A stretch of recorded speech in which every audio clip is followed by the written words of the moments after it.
Sue. Welcome to KSSH News at Noon. I'm Emily Radke. And I'm Alex Mincer. Well, Emily, what do we have for them this week? Power from the sun.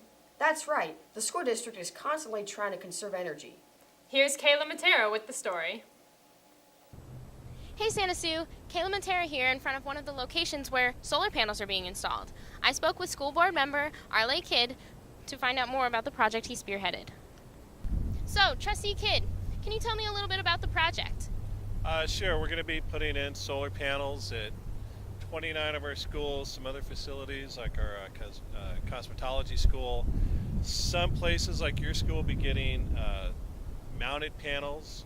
Here at your school right behind us, you're going to have panels on the grassy area over here, grassy area behind us. So how much will this equipment cost? It doesn't cost the school district anything, so we didn't have to put up any money for it, and also they maintain it. First year savings are close to $300,000. That's more money for the classroom, for supplies, for sports, pretty much you name it. Right now the savings over 20 years, we're looking at close to $17 million, and over 25 years, close to $29 million. How long will this project take? I think once they start the project here, it may take a couple months, but the good thing here at Santa Sue, because it's all down here by this lower parking lot, you guys won't see much impact at all. I think we're going to see, hopefully by January 1st, we'll see ground mount panels going in. You look at a place like here behind me, pretty easy to get those panels put in, get them fenced off. Thank you so much, Trustee Kidd. Well, Santa Sue, you heard it here. Back to you in the studio. Here's August Braddock with the second Golden Review of the season. August Braddock here with Mr. Golden, who's ready to introduce a new film for the new season of Golden Reviews.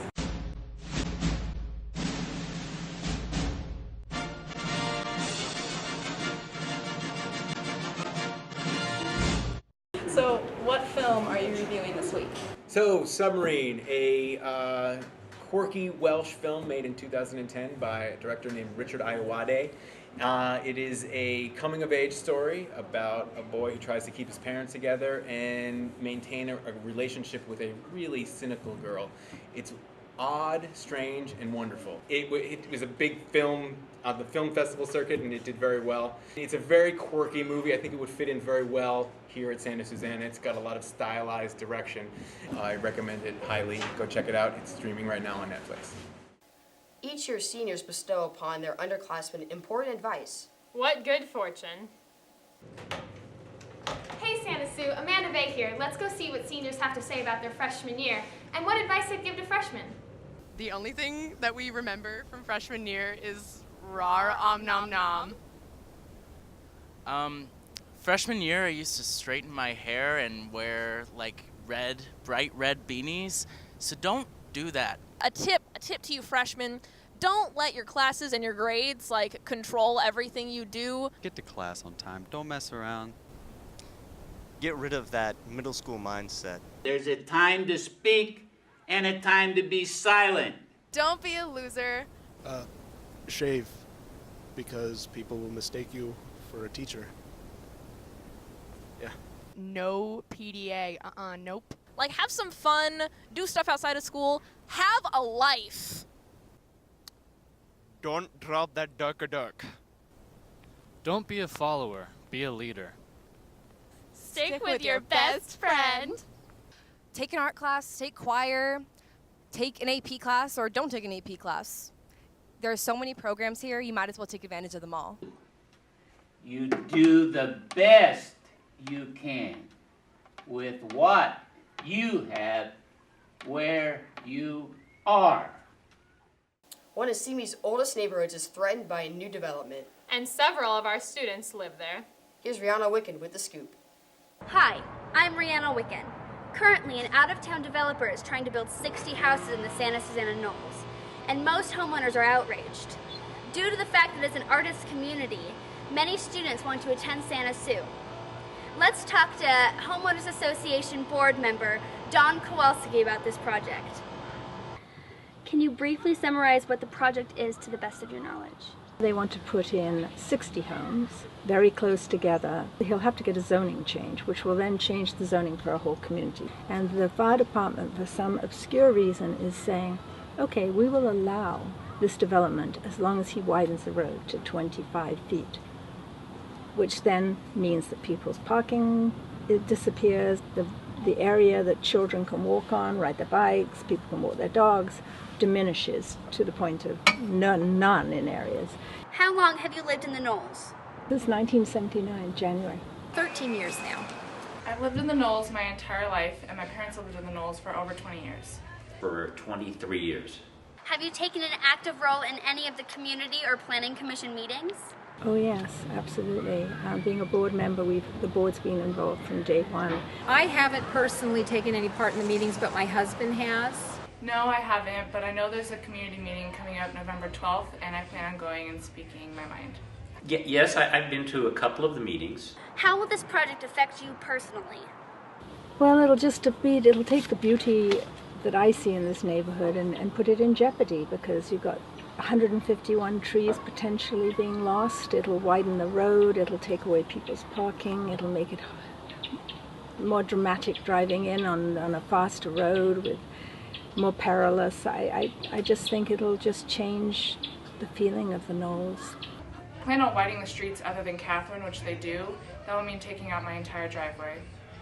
The fact that there are no lights up there made good star watching, and I'm afraid that they're going to bring a lot of lights in and we're going to lose the trees. What advantages do you see this project bringing? I only see advantages for the developer. I don't see this project bringing any advantages. I don't really see any advantages. Obviously, there's advantages to the developer, who's going to make quite a bit of money off this, but other than that, I see more losses than I see gains for the community. Here's the fashion police for another round of arrests. This week's perps are Halloween costumes.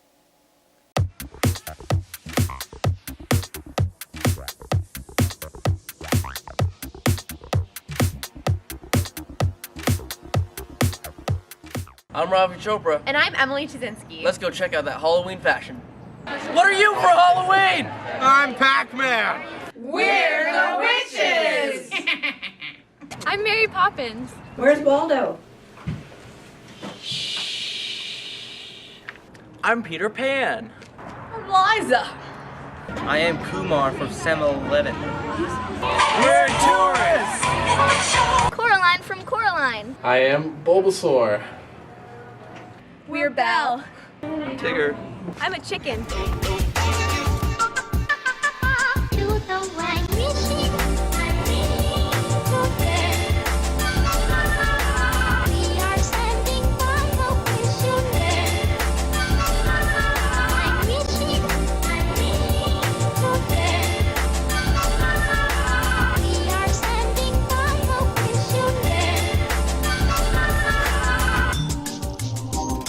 It was the highlight of my week. Mine too.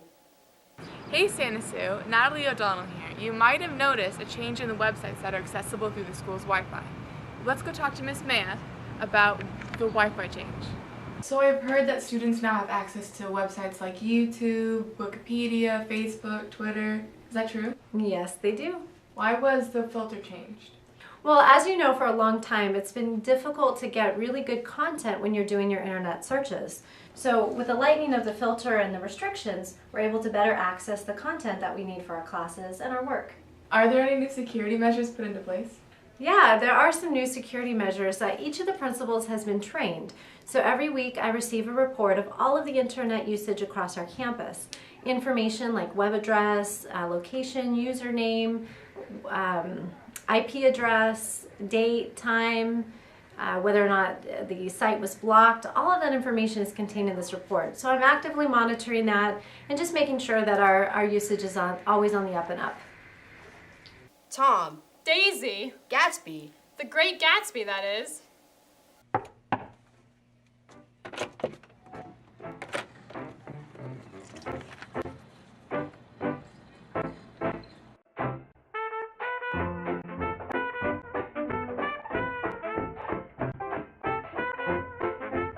Do you know anything about Mr. Gatsby? I heard he killed a man once. I heard he was a German spy during the war. I believe it. I heard the same thing from a man who grew up with him in Germany. Oh no, it couldn't be that. He was in the American Army. Well, I heard he was the second cousin to the devil. I heard he was some big bootlegger. Excuse me. Do any of you know who Gatsby is?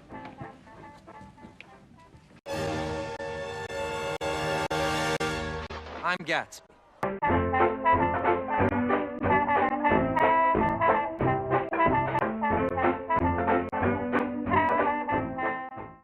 Ready to slam some poetry? Hit me.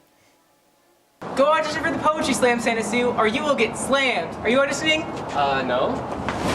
A poetry slam is a competition and showcase of performance poetry where a panel of 3 judges hears and sees you perform. I think anyone can really write poetry if they try. It's just kind of a form of self-expression, and it also helps build your confidence practicing doing things on stage in general. So. And that's the way it is. Except don't come to school Monday. It's Veterans Day. November 7th, 2013. Have an excellent day, Santa Sue. Well, Veterans Day used to be called Armistice Day when it originally was conceived and was intended as a day to honor our veterans who had served in any of the armed forces.